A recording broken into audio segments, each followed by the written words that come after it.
ನಿಮ್ಮ ಅವಧಿನಲ್ಲಿ ಯಾಕೆ ಹೀಗಾಯ್ತು? ಇದು ಜನರ ಪ್ರಶ್ನೆ. ಇದಕ್ಕೆ ನೀವು ಸದನದಲ್ಲಿ ಏನು ಉತ್ತರ ಕೊಡ್ತೀರಿ, ನಿಮ್ಮ ಮೆಜಾರಿಟಿ ಇದೆ, ಉತ್ತರ ಕೊಡ್ತೀರಿ. ಹೊರಗಡೆನೂ ಕೂಡ ಜನಕ್ಕೆ ಉತ್ತರ ಕೊಡುವಂಥ ಜವಾಬ್ದಾರಿ ನಿಮ್ಮ ಮೇಲೆ ಇದೆ ಅಂತೇಳಿ ಹೇಳಿ ನಾನು ಭಾವಿಸ್ತೀನಿ. ಮಾನ್ಯ ಅಧ್ಯಕ್ಷರೇ, ಈ ಚಂದ್ರಶೇಖರನ್ನು ಮೈಸೂರು ಪೇಪರ್ ಮಿಲ್ಸಿನ ಒಬ್ಬ ಎಂಪ್ಲಾಯಿ. ಹೇಳಿದಾರಲ್ಲ, ನಾನು 15-16ನೇ ಇಸ್ವಿನಲ್ಲಿ ಅಲ್ಲಿ ಚೇರ್ಮನ್ ಆಗಿ ಕೆಲಸ ಮಾಡ್ತಾ ಇದ್ದೆ. ಆತ ತನ್ನ ಹೆಂಡತಿ ಎಲ್ಲ ಬಂದು ಒಂದು ದಿವಸ ಹೇಳಿದ್ರು, ಸರ್ ಈ ಪೇಪರ್ ಮಿಲ್ ಎಷ್ಟು ದಿವಸ ನಡೀತದೆ ಅಂತೇಳಿ ನಮಗೂ ಕೂಡ ಅನುಮಾನ ಇದೆ, ನಾವು ಇದ್ರ ಮೇಲೆ ಡಿಪೆಂಡ್ ಆಗಿದ್ದೇವೆ, ಹಾಗಾಗಿ ನನಗಿಲ್ಲಿಂದ ಒಂದು ಡೆಪ್ಟೇಷನ್ ಏನಾದ್ರು ಸಹಾಯ ಮಾಡಬೇಕು ನೀವು ಅಂತ. ಆ ಸಂದರ್ಭದಲ್ಲಿ ನಾನು ಅವರಿಗೆ ಸಲಹೆ ಕೊಟ್ಟು, ಅವರೇ ಹೇಳಿದ್ರು ಇದಕ್ಕೆ ನೀವು ಮಾಡಿಸ್ಕೊಟ್ರೆ ಒಳ್ಳೇದು ಅಂತ ಕೆಲವು ಅಧಿಕಾರಿಗಳಿಗೆಲ್ಲ ಹೇಳಿ ಮಾಡಿಸಿದೆ ಮತ್ತು ನಮ್ಮ ಆ ಕಂಪನಿಯಿಂದ ಅನುಮತಿ ಕೊಡಿಸಿದೆ. ನನಗಿವತ್ತಿಗೂ ಕೂಡ ಚಂದ್ರಶೇಖರ್ ತೀರೋಗಿದ್ದಾನೆ ಮತ್ತು ಅವನ ಆತ್ಮಹತ್ಯೆ ಆಗಿದೆ ಅಂದಾಗ ನನಗೆ ಅತ್ಯಂತ ನೋವಾಯಿತು. ಎಲ್ಲೋ ಒಂದು ಕಡೆ ಅವನಿಗೆ ಸಂಬಳ ಇಲ್ದಿದ್ರು ಚಿಂತೆ ಇಲ್ಲ, ಅವನು ಜೀವ ಬದುಕ್ತಿತ್ತು. ನಾನು ಅಲ್ಲಿ ಅನುಮತಿ ಕೊಡಿಸದೇ ಹೋಗಿದ್ರೆ ಇವತ್ತು ಕೂಡ ಬದುಕಿರ್ತಿದ್ದ. ಅನುಮತಿ ಕೊಡಿಸಿ 16ರಲ್ಲಿ ಅನುಮತಿ ಸಿಕ್ತು. ಈಗ 1 ವರ್ಷದ ಹಿಂದೆ ಒಂದು ಪರ್ಮನೆಂಟ್ ಆಗಿದೆ ಜಾಬ್. ಅವನು ಸುಖವಾಗಿದ್ದಾನೆ ಅಂತೇಳಿ ನಾನು ಭಾವಿಸಿದ್ದೆ. ಬಹಳ ಜನ, 100 ಜನ ಬಂದರು ಈ ರೀತಿ ಡೆಪ್ಟೇಷನ್ನಲ್ಲಿ. ಆದರೆ ಆಗಿರ್ತಕ್ಕಂಥ ಅನಾಹುತ ನೋಡಿದಾಗ ಬಹಳ ನೋವಾಗುತ್ತೆ. ಪ್ರಾಮಾಣಿಕ ಅಧಿಕಾರಿ ಅಲ್ಲದೆ ಇದ್ರೆ ಆತ ಬರೆದಿಡ್ತಾನೆ ಕೊನೆಯಲ್ಲಿ. ನಮ್ಮ ನಾಯಕರು ಹೇಳಿದ್ರು, ನಾನು ಆತ್ಮಹತ್ಯೆ ಮಾಡ್ಕೊಳ್ಳುವಂತ ಹೇಳಿ ಅಲ್ಲ, ಆದರೆ ಈ ಅವಮಾನವನ್ನು ಸಹಿಸೋದಿಲ್ಲ. ಈ ಶಬ್ದಗಳು ಮತ್ತೆ ನಮ್ಮ ತಲೆನಲ್ಲಿ ಕೊರಿತಾವೆ. ಈ ಸರ್ಕಾರದಲ್ಲಿ ಅವಮಾನವನ್ನ ಸಹಿಸದೇ ಇರುವಂಥವ್ರು ಇನ್ನೆಷ್ಟು ಜನ ಆತ್ಮಹತ್ಯೆ ಮಾಡ್ಕೊಳ್ತಾರೆ ಅಂತ. ನೀವೇನು ಅದಕ್ಕೆ ಜವಾಬ್ ಕೊಡ್ಬೋದು ಅಥವಾ ಎಲ್ಲ ರೀತಿ ತಾರ್ಕಿಕವಾಗಿರ್ತಕ್ಕಂಥ ಉತ್ತರ ನೀವು ಕೊಡ್ಬೋದು, ಆದ್ರೆ ಒಂದು ಜೀವ ಬದುಕಿಸ್ಕೊಡ್ಲಿಕ್ಕಾಗೋದಿಲ್ಲ. ನಾನು ಹೇಳೋದು, ಮಾನ್ಯ ಸಿದ್ದರಾಮಯ್ಯನವರೇ, ನಿಮ್ಮ ಮೊದಲನೇ ಅವಧಿ ಬಹಳ ಸ್ಟ್ರಿಕ್ಟ್ ಆಗಿ ಮಾಡಿದ್ರಿ. ನೀವು ಒಬ್ಬ ತಾಕತ್ತಿನ ಮುಖ್ಯಮಂತ್ರಿ ಅಂತೇಳಿ ಹೇಳಿ ತೋರಿಸಿದ್ರಿ ನೀವು. ಆದರೆ ಈಗ ಯಾಕೋ ಜಾಳ ಆಗ್ಬಿಟ್ಟಿದ್ದೀರಿ. ಈ ಅವಧಿನಲ್ಲಿ ಯಾಕೋ ಏನೋ ಗೊತ್ತಿಲ್ಲ, ನಿಮ್ಗೆ ಯಾಕೆ ಸಡಿಲಿಕೆ ಬಂತು, ಯಾವ ಒತ್ತಡ ಇದೆ, ಏನಾಗಿದೆ, ಅಥವಾ ಅದೇ ಈ ಪೊಲಿಟಿಕಲಿ ನಾವು ಮಾತಾಡಬೇಕು ಅಂತ ಹೇಳಿದ್ರೆ ಕೇವಲ 2.5 ವರ್ಷ ಇರೋದು, ಹೆಂಗೋ ಮಾಡಿ ಒಳ್ಳೆಯ ಹೆಸರು, ಎಲ್ಲರಿಗೂ ಒಳ್ಳೆಯವನಾಗಿ ಹೋಗೋಣ ಅಂತೇಳಿ ಹೇಳಿ ಏನೋ ನೀವು ಭಾವಿಸಿದ್ರೆ ನಂಗೆ ಗೊತ್ತಿಲ್ಲ. ಹಾಗಾಗಿ ಏನಾಗಿದೆ, ಒಬ್ಬ ನೇತೃತ್ವ ವಹಿಸಿರ್ತಕ್ಕಂಥ ವ್ಯಕ್ತಿಯ ಮೇಲೆ ಇಲ್ಲ ಶ್ರದ್ಧೆ ಇರಬೇಕು, ಇಲ್ಲ ನಿಮ್ಮ ಬಗ್ಗೆ ಭಯ ಇರಬೇಕು. ಇತ್ತೀಚೆಗೆ ನಡೆಯುವಂಥ ಘಟನಾವಳಿಗಳು ಎರಡೂ ಇಲ್ಲ ನಿಮ್ಮ ಬಗ್ಗೆ. ನೀವು ಬೇಕಾದ್ರೆ ಖಾಸಗಿಯಾಗಿ ಅನೇಕರನ್ನು ಕರೆದು ಕೇಳಿ, ನಿಮ್ಮ ಆಡಳಿತ ಯಾಕೋ ಶಿಥಿಲಾವಸ್ಥೆಗೆ ಬಂದಿದೆ ಅಂತೇಳಿ ಹೇಳಿ. ನಮ್ಗೆಲ್ರಿಗೂ ಕೂಡ ಅನಿಸುತ್ತೆ, ನಾವೆಲ್ಲ ನಿಮ್ಮನ್ನು ಗೌರವಿಸುವಂಥವ್ರು, ನಿಮ್ಗೆ ಗೊತ್ತಿದೆ ಮೊದಲಿನೂ ಕೂಡ. ನಾವು ಇಲ್ಲಿ ಇರ್ಬೋದು, ಒಳ್ಳೆ ಆಡಳಿತ ಕೊಡಬೇಕು, ಜನಕ್ಕೆ ಒಳ್ಳೇದಾಗಬೇಕು ಕರ್ನಾಟಕದಲ್ಲಿ. ಇಲ್ಲ ನಾವು ಇದ್ರು ನೀವಿದ್ರು, ಕರ್ನಾಟಕ ಅಭಿವೃದ್ಧಿ ಆಗಬೇಕು, ಎಲ್ಲರದ್ದು ಇದು. ಆದರೆ ಯಾಕೆ ಹಂಗಾಗಿದೆ? ಮೊನ್ನೆ ದಿನ ನಡೆದಂಥ ಘಟನೆ ಸಾಮಾನ್ಯದಲ್ಲ. ಮಾರ್ಚ್ ತಿಂಗಳ ಎಂಡೊಳಗೆ ಆ ಹಣನ ಹಂಚಬೇಕಾಗಿತ್ತಲ್ಲ. ಫಲಾನುಭವಿಗಳ ಪಟ್ಟಿ ಮಾಡ್ಕೊಂಡು ಜೇನುತುಪ್ಪ ಹಾಕೊಂಡು ನಕ್ಕದ ಸ್ವಾಮಿ ನಿಮ್ಮ ಅಧಿಕಾರಿಗಳು. ಯಾಕೆ ಕೊಡ್ಲಿಲ್ಲ ಬಡವರಿಗೆ? ಯಾರಿಗೋ ಮನೆ ಕಟ್ಕೊಡ್ಬೇಕು, ಯಾರಿಗೋ ತಳ್ಳೋ ಗಾಡಿ ಕೊಡಬೇಕು, ಯಾರಿಗೋ ನೀರಿನ ಅನುಕೂಲತೆ ಮಾಡ್ಕೊಡ್ಬೇಕು ಅವನ ಜಮೀನಿಗೆ. ಇವತ್ತೇನಾಗಿದೆ? ಯಾವುದೋ ಹೆಣ್ಣದ ಅಂಗಡಿ ಹೋಗಿದೆ, ಯಾವುದೋ ಚಿನ್ನದ ಅಂಗಡಿ ಹೋಗಿದೆ, ಯಾರೋ ಕುರಿ ಗಾಯಿಯ ಒಬ್ಬನ ಹೆಸರಿಗೂ ಹೋಗಿದೆ ಅನ್ನುವಂಥದ್ದು ನಾನು ಪತ್ರಿಕೆಯನ್ನು ಓದಿದೆ. ನಮ್ಮಲ್ಲಿ ಈ ಹೋಗ್ತಾ ಈ ಎತ್ತಿನ ಗಾಡಿನಲ್ಲಿ ಹಿಟ್ಟಿನ ಚೀಲ ಇಟ್ಕೊಂಡು ಹೋಗ್ತಾರೆ.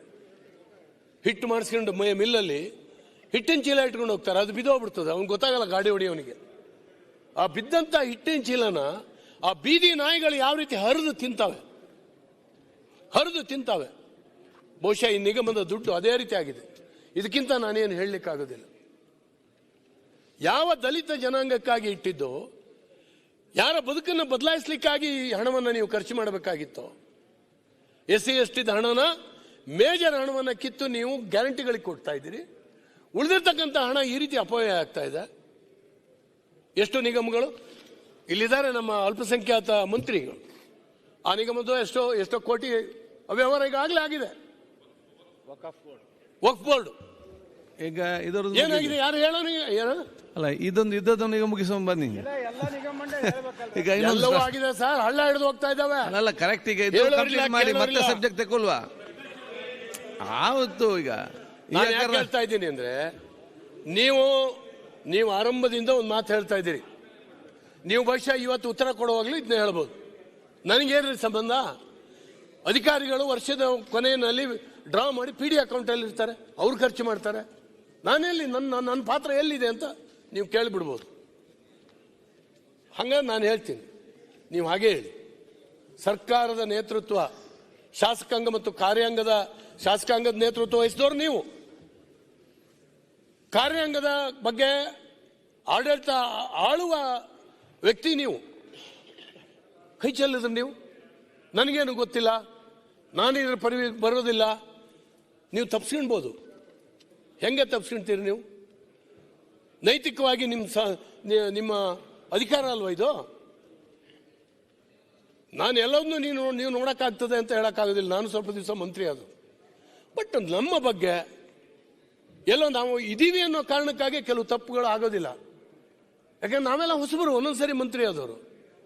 ತಾವು ಎಷ್ಟು ಸರಿ ಬಜೆಟ್ ಮಂಡನೆ ಮಾಡಿದ್ದೀರಿ, ಎಷ್ಟು ವರ್ಷದಿಂದ ತಾವು ಅಧಿಕಾರದಲ್ಲಿದ್ದೀರಿ, ಒಂದೊಂದು ಕೂಡ ಗೊತ್ತಾಗ್ತಾ ಇರ್ತದೆ ನಿಮಗೆ. ನಮ್ಗೆ ಎಕ್ಸ್ಪ್ಲೈನ್ ಮಾಡ್ದಂಗೆ ಅಧಿಕಾರಿಗಳು ನಿಮ್ಗೆ ಎಕ್ಸ್ಪ್ಲೈನ್ ಮಾಡುವಂತ ಅವಶ್ಯಕತೆ ಇಲ್ಲ.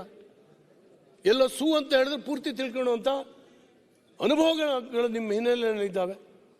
ಯಾಕೆ ಹೀಗಾಗ್ತಾ ಇದೆ ಸರ್? ಹೇಳ್ತೀನಿ. ನೀವು SIT ರಚನೆ ಕೂಡಲೇ SIT, ಇತ್ತೀಚೆಗೆ SIT ಮಾಡಿದ್ರೆ ಹೇಳಿದ್ರು ನಮ್ಮ ನಾಯಕರು. ಎಷ್ಟು ಪ್ರಕರಣ ಆದ ಕೂಡಲೇ ಒಂದು SIT. ಯಾರ ಐವಾಷಿಂಗಿಗೋಸ್ಕರ ನೀವು SIT ರಚನೆ ಮಾಡ್ತೀರಿ? SIT ನಲ್ಲಿ ಇರೋರು ಯಾರು?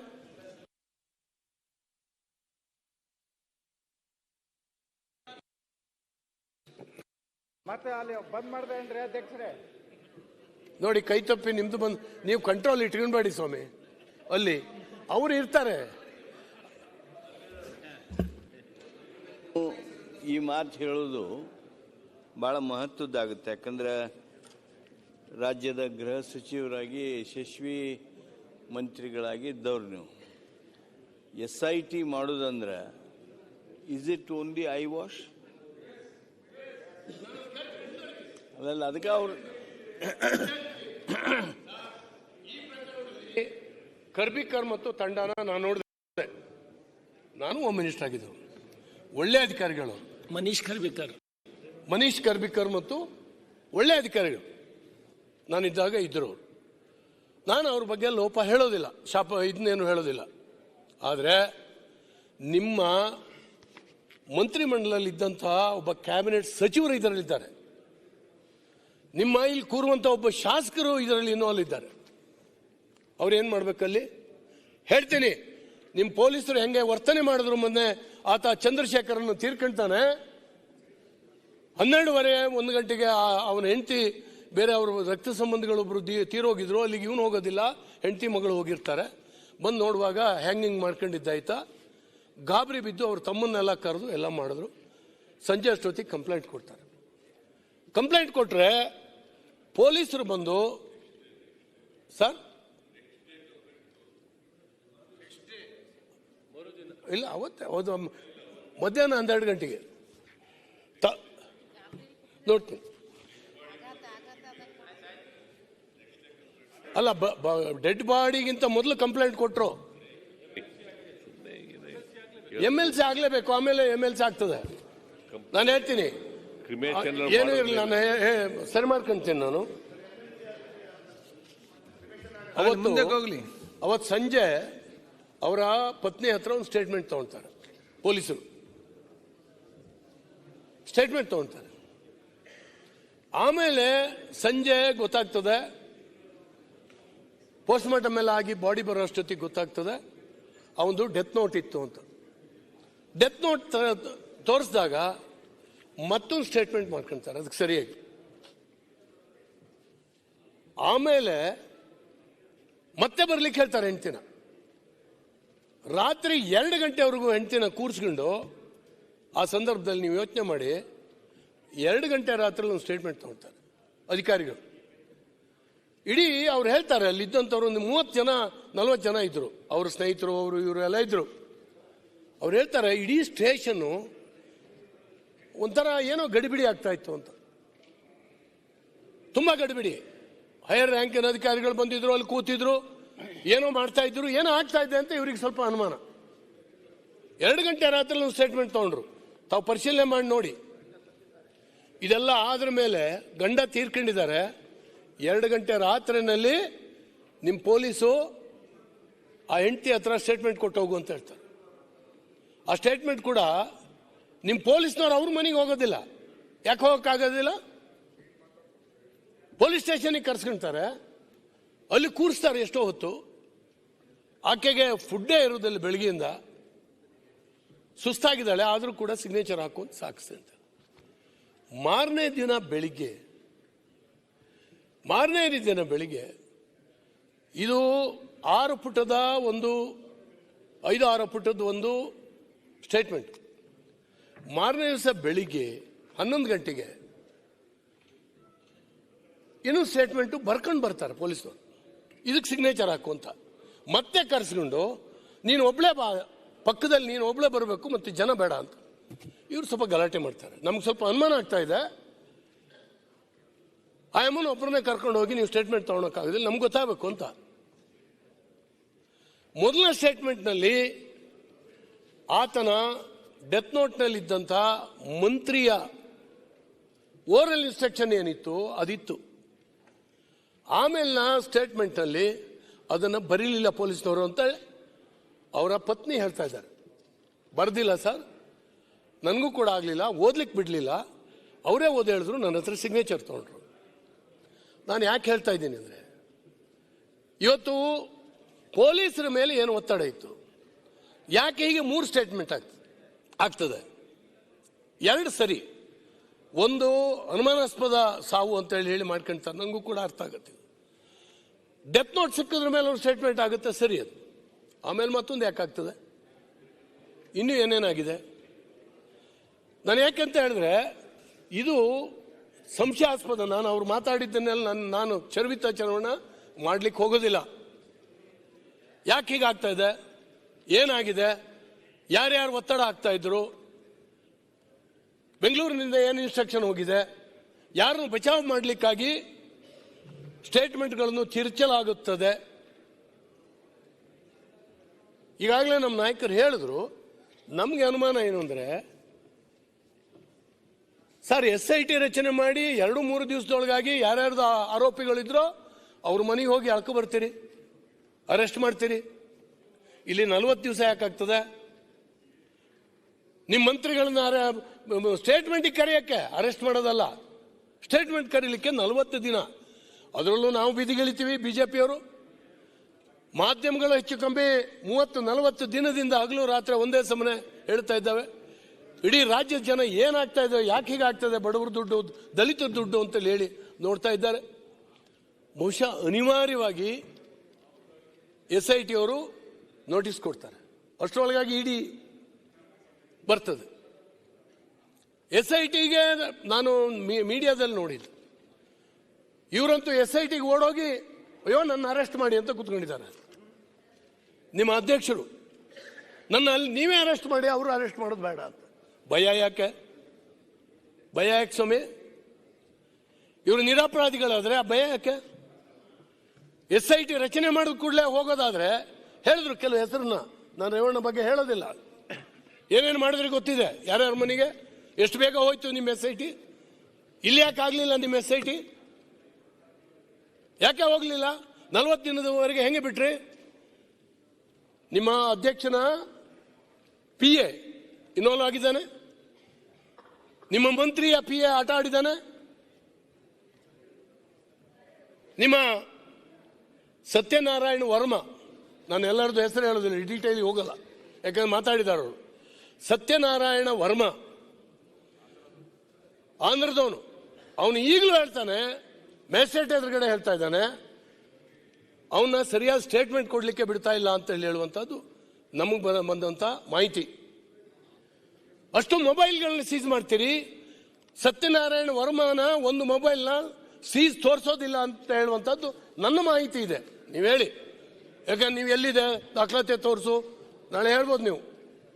ನನ್ನ ಹತ್ರ ಇಲ್ಲ, ಆದರೆ ನನಗಿರೋ ಮಾಹಿತಿ ಖಾತ್ರಿ. ಅದೊಂದು ಮೊಬೈಲ್ ಸಿಕ್ಕಿದ್ರೆ ಈ ಕೇಸಿಗೆ ಹೊಸ ಟ್ವಿಸ್ಟೇ ಬರ್ತದೆ. ಯಾರ್ಯಾರಿಗೆ ಹಣ ಕೊಟ್ಟಿದ್ದೀನಿ ಸತ್ಯನಾರಾಯಣ ವರ್ಮ ಹೇಳ್ತಾನೆ. ಅವನು ಹೇಳ್ತಾನೆ ನನಗೆ ರಕ್ಷಣೆ ಕೊಡಿ, ನಾನು ಸಂಪೂರ್ಣವಾಗಿ ಯಾರ್ಯಾರಿಗೆ ತೊಗೊಂಡೋಗಿ ಕೊಟ್ಟಿದ್ದೆ ಅಂತ ಹೇಳ್ತೀನಿ, ಬೆಂಗಳೂರಿಗೆ ಯಾರ್ಯಾರಿಗೆ ತೊಗೊಂಡೋಗಿ ಮುಟ್ಸಿದ್ದೀನಿ ಅಂತ ಹೇಳ್ತೀನಿ ಅಂತ ಹೇಳ್ತಾನವ.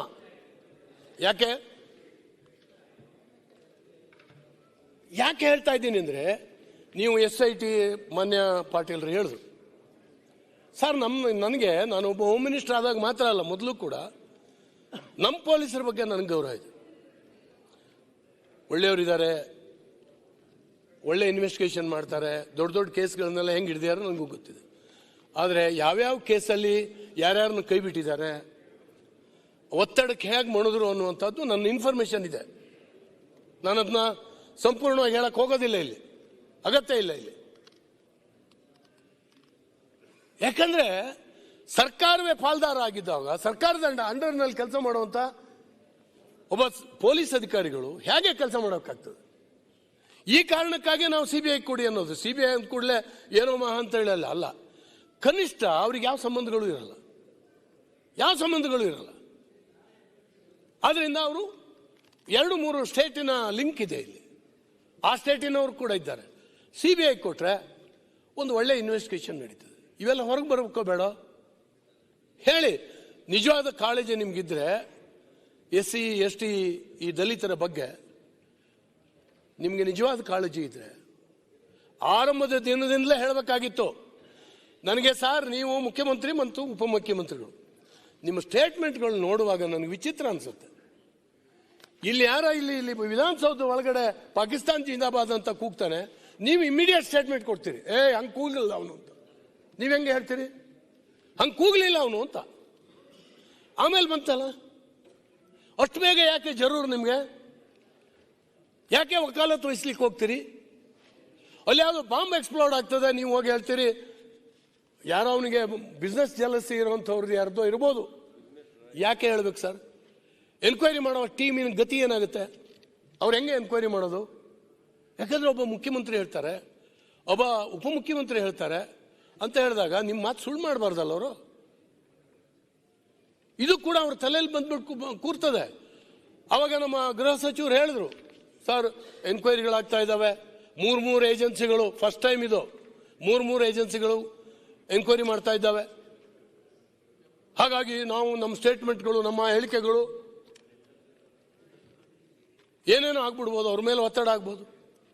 ನಮ್ದೇನು ತೊಂದರೆ ಇಲ್ಲ ಸರ್, ನೀವು ಪ್ರಾಮಾಣಿಕವಾಗಿ ಮಾಡಿದ್ರೆ ನಮ್ದೇನೂ ತೊಂದರೆ ಇಲ್ಲ. ಒಟ್ಟು ಹಗರಣ ಹೊರಗೆ ಬರಬೇಕು. ನಿಮ್ಮಲ್ಲಿ ಯಾರಿಗೆ ದುಡ್ಡು ಬರ್ತಾ ಇದೆ? ಈಗಾಗಲೇ ED ಹೇಳಿದೆ, ಚುನಾವಣೆಗೆ ಎಷ್ಟು ದುಡ್ಡು ಹೋಗಿದೆ ಅಂತ ED ಹೇಳಿದೆ. ನಾವಲ್ಲ ಹೇಳಿದ್ದು. ಯಾವ ಚುನಾವಣೆಗೆ ಎಷ್ಟು ದುಡ್ಡು ಖರ್ಚು ಮಾಡಿದ್ದೀರಿ? ನೀವು ತಿಳ್ಕೊಂಡಿದ್ರಿ ಗ್ಯಾರಂಟಿಗಳ ಆಧಾರದ ಮೇಲೆ ಚುನಾವಣೆ ಗೆದ್ದು ಬಿಡ್ತೀವಿ ಅಂತ.